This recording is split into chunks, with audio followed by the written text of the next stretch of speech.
Hello बच्चों, आप सभी का स्वागत है हमारे चैनल पे। आज के इस वीडियो में हम कक्षा छठवीं विषय विज्ञान वार्षिक मूल्यांकन वर्कशीट 2021-22 का प्रोजेक्ट कार्य विज्ञान विषय में देखने वाले हैं। तो यहाँ पर आपको क्या करना है, पूरे ध्यान से देखना है वीडियो को, अच्छे से आपको पूरे प्रश्नों के उत्तर लिखना है। इसके पहले कक्षा छठवीं सभी विषयों की वर्कशीट के उत्तर कंप्लीट हो गए हैं। जिन बच्चों की कोई विषयों की वर्कशीट छूटी है, जल्दी से डिस्क्रिप्शन बॉक्स में नीचे जो आपको बॉक्स दिख रहा है उसमें जाइए, वहाँ पर डिस्क्रिप्शन में आपको लिंक मिलेगी, वहाँ से जाकर आप सभी विषयों के उत्तर कंप्लीट कर सकते हो। जितने बच्चे चैनल पे नए, सब्सक्राइब जरूर करें, वीडियो को लाइक करें, अपने सभी दोस्तों के साथ शेयर करना ना भूलें। विद्यार्थी का नाम आ जाएगा, पिता का नाम, शाला का नाम और कक्षा छठवीं। खंड ब हम पूरा कंप्लीट सॉल्यूशन देखेंगे। खंड आ वार्षिक पेपर होगा, जो कि आपको जल्दी चैनल के माध्यम से मिल जाएंगी वीडियो। चलिए प्रश्न देख लेते हैं किस प्रकार से पूछे गए हैं। तो प्रश्न नंबर पहला है, निर्देश है, प्रश्न को पढ़कर निर्देश अनुसार उत्तर लिखिए। प्रश्न नंबर पहला है, भोजन पर प्रोजेक्ट कार्य अपने माता पिता अभिभावकों के सहयोग से पूर्ण कीजिए। क्या है पहला प्रश्न, भोजन से हमें कौन कौन से पोषक तत्व प्राप्त होते हैं बताइए। उत्तर होगा, यहाँ पर देखिए भोजन करना बहुत जरूरी है, उससे हमें पोषक तत्व मिलते हैं। वो पोषक तत्व कौन कौन से हो सकते हैं, कार्बोहाइड्रेट, प्रोटीन, वसा, विटामिन और खनिज लवण, ये सारे कुछ हमें होते हैं जिससे हमें ताकत मिलती है और हम अपने कार्य को अच्छे से कर सकते हैं और स्वस्थ रहने के लिए हमें भोजन से ही ताकत मिलेगी। दूसरा प्रश्न है, पौधों से प्राप्त होने वाले खाद्य पदार्थों के नाम लिखिए। ठीक है, पौधों से जो मिलते हैं हमें, जिनसे हमें प्राप्त होते हैं, तो हो गया चावल, दाल, सब्जियां और फल आदि। ठीक है, ये पौधों से प्राप्त होने वाले कुछ खाद्य पदार्थों के नाम हो जाएंगे। इसी का तीसरा प्रश्न हम देखेंगे। इसका तीसरा प्रश्न है, पोषक तत्वों की कमी से होने वाले रोगों के नाम सारणी में लिखिए। तो पोषक तत्व जो कमी करते हैं, तो यहाँ पर हम लिखेंगे, विटामिन दिए गए हमें पहले से, पोषक तत्व के vitamin A, vitamin B, vitamin C, vitamin D, vitamin E और आयोडीन। तो विटामिन ए का देखेंगे हम, यहाँ पर इससे क्या होता है, रतौंधी रोग होता है की कमी से, आंखों वाला।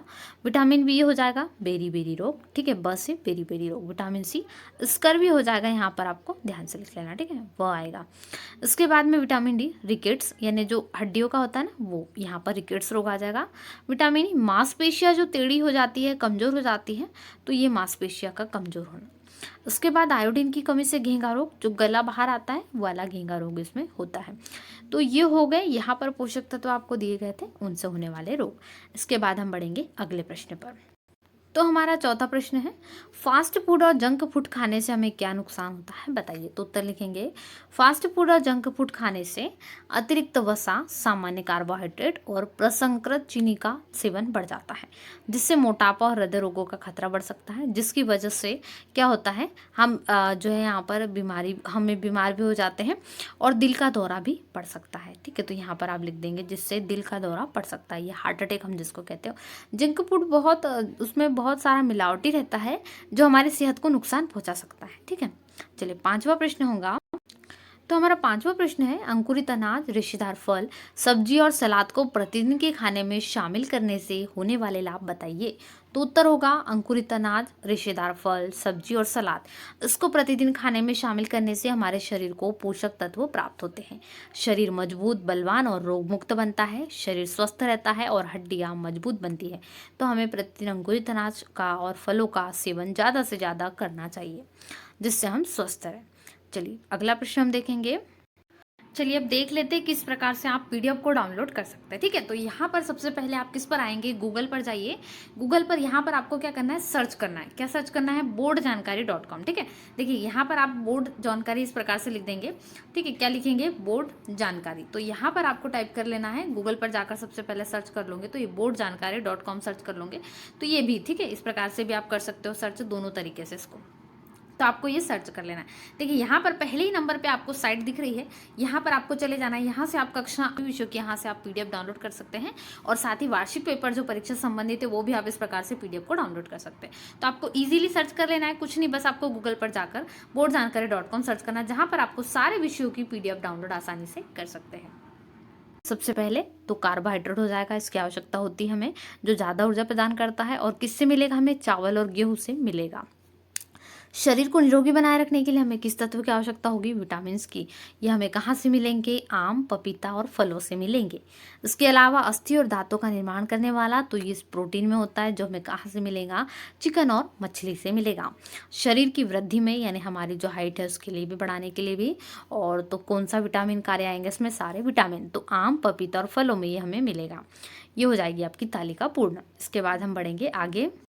तो हमारा अगला प्रश्न है, अपने घर से विभिन्न अनाजों के कुछ दाने मटर, मक्का, चना, गेहूं और सेम के लेकर उन्हें मिट्टी के अंदर रखकर उसमें नियमित पानी डालिए और बीजों के अंकुरण का अवलोकन कर सारणी को पूर्ण कीजिए। क्रमांक आ जाएगा यहाँ पर 1 से 5। अनाज आ जाएगा मटर, मक्का, चना, गेहूं और सेम। अंकुरण में लगने वाला समय आ जाएगा दिनों में। ठीक है, दिनों में 7 दिन हो सकता है या 1 सप्ताह। तो यहाँ पर आप 7 दिन भी लिख सकते हो, क्योंकि 1 सप्ताह में पूरे 7 दिन होते हैं। मक्का फिर से 1 सप्ताह, तो 7 दिन। देखिए मक्का को और मटर यहाँ पर 7-7 दिन इनको लग जाएंगे, अंकुरण यानी इतना समय इसमें लेगा। ठीक है, उसके बाद चना है, इसको भी 1 सप्ताह लग जाएगा। गेहूं है, इसको 5 दिन लग जाएंगे, और सेम इसको कम से कम 8 दिन लग जाएंगे। तो ये आपको पूरा चार्ट बना लेना है। इसके बाद हम बढ़ेंगे प्रश्न क्रमांक दूसरे की ओर। तो प्रश्न क्रमांक दूसरा है, कृषि पर आधारित प्रोजेक्ट कार्य अपने माता पिता अभिभावक के सहयोग से पूर्ण कीजिए। पहला प्रश्न है, ग्रीष्म काल में कौन कौन से अनाजों का उत्पादन होता है? इनके नाम लिखिए। तो पहला है मूंग। ठीक है, पहला हो जाएगा मूंग, दूसरा मक्का, तीसरा उड़द। ये आपको लिख देना है। ठीक है, तीनों यहाँ पर हो जाएंगे, जो क्या होते हैं ग्रीष्म काल में तीनों की फसल उगाई जाती है, इनका उत्पादन होता है। उसके बाद हमारा अगला प्रश्न है, इन फसलों के उत्पादन हेतु भूमि की जुताई के लिए किन किन संयंत्रों का उपयोग किया जाता है? यानी जो हम वाहन जिनका प्रयोग करते हैं, संयंत्र जिनके बिना हम कार्य पूर्ण नहीं कर सकते फसल की भूमि की जुताई के लिए। तो पहला तो कल्टीवेटर है। ठीक है, इसकी ज़रूरत बहुत पड़ती है। दूसरा है ट्रैक्टर, रोटरी। ठीक है, तो इतनी चीज़ों से हम जुताई का प्रयोग कर सकते हैं, जुताई कर सकते हैं इसके द्वारा। ठीक है, ये संयंत्र हो जाएंगे 2। इसके बाद इसका तीसरा प्रश्न हम देखेंगे। प्रश्न क्रमांक इसी का तीसरा हमारा, अच्छे बीजों का चयन किस प्रकार किया जाता है? तो उत्तर होगा, अच्छे बीजों का चयन उनके उच्च आनुवांशिक शुद्धता के आधार पर किया जाता है। सबसे पहले आपको बीज को प्रमाणित दुकान से खरीदना चाहिए। अच्छे बीज ऐसे ही किए जाते हैं। किस प्रकार से उनका सिलेक्शन करते हैं, यानी उनको लेकर आते हैं कि इन्हीं से हम फसल उगाएंगे। उसके लिए हमें प्रमाणित दुकान से खरीदना होगा, जिस पर यहाँ पर हमेशा अच्छे बीजों मिले, वो दुकान हमें चयनित करना चाहिए। इसके बाद बीजों पर भी ध्यान देना होता है। ठीक है, तो ये हो जाएगा आपका। इसके बाद चौथा होगा, तो हमारा चौथा प्रश्न क्या कह रहा है? चौथा प्रश्न कह रहा है, फसलों की सिंचाई हेतु किन किन जल स्रोतों और संयंत्रों का उपयोग किया जाता है? नाम लिखिए। तो फसलों की सिंचाई नदियाँ, नहरों, कुआं, तालाबों, ट्यूबवेल, जल का स्रोतों से किया जाता है। संयंत्रों के नाम ड्रिप विधि से भी किया जाता है, पाइप विधि से, इत्यादि।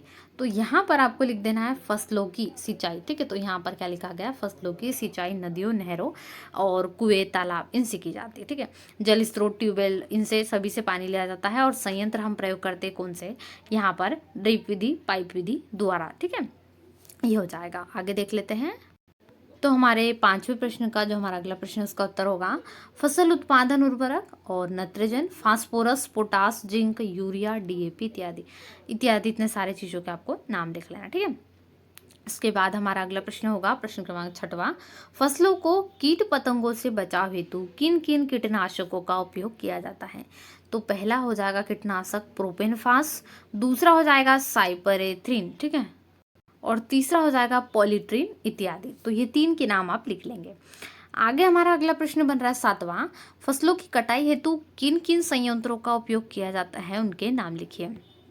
तो फसलों की कटाई हेतु संयंत्र प्रयोग करते हैं, इसमें यहाँ पर आपको लिख देना है, रीपर हो जाएगा, कंबाइन हार्वेस्टर हो जाएगा और विनोइंग फैन हो जाएगा। ठीक है, तो हार्वेस्टर भी प्रयोग किया जाता है, तो यहाँ पर कंबाइन हार्वेस्टर का भी नाम आ जाएगा। इसके बाद में अगला प्रश्न होगा 8वां। तो अगला प्रश्न है, फसलों का सुरक्षित भंडारण किस प्रकार किया जाता है?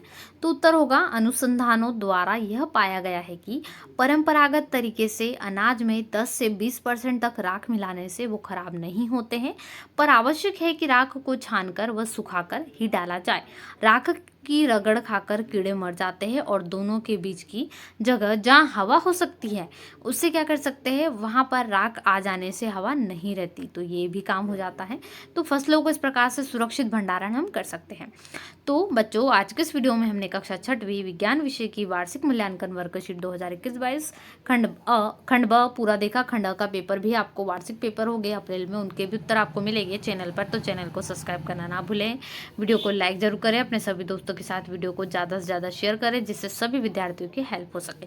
तो मिलते हैं ऐसे नए वीडियो में। जितने बच्चे PDF डाउनलोड करना चाहते हैं, गूगल पर जाकर सर्च करेंगे www.boardjankari.com। PDF को कैसे डाउनलोड करना है ये आपको वीडियो के बीच में बताया गया है, तो उसको जरूर ध्यान से देख लीजिएगा। मिलते हैं नए वीडियो में। Thanks for watching.